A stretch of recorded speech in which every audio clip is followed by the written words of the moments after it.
People ask us all the time about how to get started in the gardening world, and we're going to tell you just go garden. Of course, it's a little bit more complicated than that, and so we're going to do a series on Go Garden, starting with what our master gardeners have done to improve the soil. If you don't have good soil, you're not going to have good landscape plants, whether they're annual, perennial, or trees.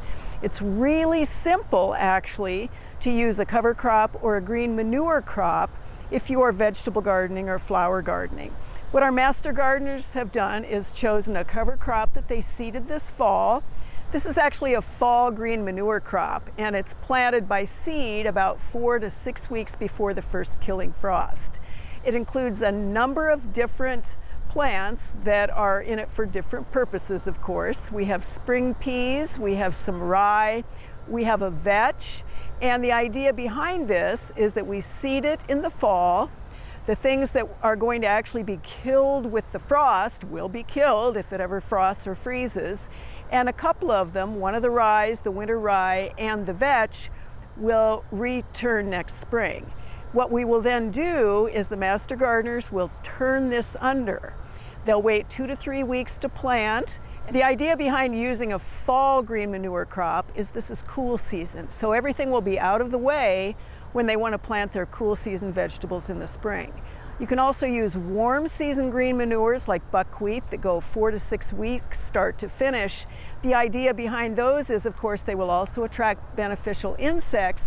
All of them improve soil health.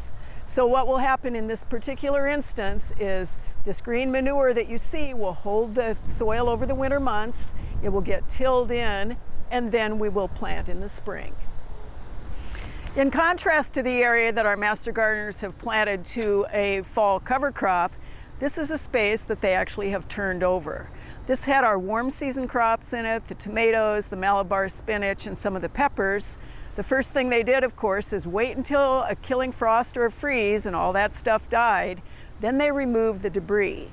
That's really important if you start to go garden and you forget about the fact that a lot of our pathogens and some of our insect pests can overwinter in that debris. So they cleaned that off first. If it was not diseased, they put that in the compost pile. But most importantly, what they have done is they have turned the soil by hand in big chunks. They will then stay off that soil over the winter months, and what will happen is the freeze-thaw action will break that soil down. They will go ahead and come back in and top dress with ground up leaves and perhaps some compost. That will work its way down into those cracks and crevices, and then in the spring they will either turn again or they will lightly till. The reason that we don't till in the fall is if we have an open winter and you have a very fine texture to the soil, you may in fact do more harm than good. So again, to be able to prepare the soil in the fall for your garden is really an excellent idea.